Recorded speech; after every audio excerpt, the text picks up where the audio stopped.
حضرت سہل بن سعد رضی اللہ تعالیٰ عنہ سے روایت ہے، رسول اللہ صلی اللہ علیہ وسلم کے پاس ایک آدمی آیا اور اس نے تنگ دستی کی شکایت کی، تو آپ صلی اللہ علیہ وسلم نے اس کو ایک عمل بتایا جو آپ میں سے ہر ایک آسانی سے وہ کر سکتا ہے۔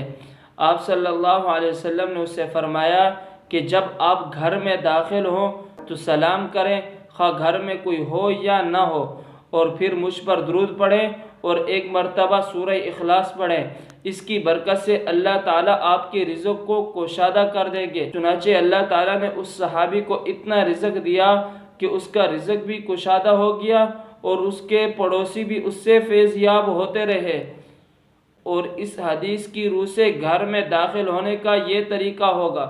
جب گھر میں کوئی موجود ہو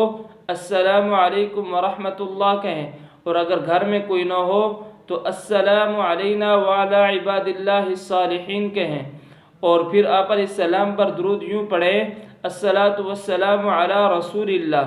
اور پھر سورہ اخلاص پڑھیں بسم اللہ الرحمن الرحیم قل هو اللہ احد اللہ الصمد لم یلد ولم یولد ولم یکن له کفوا احد۔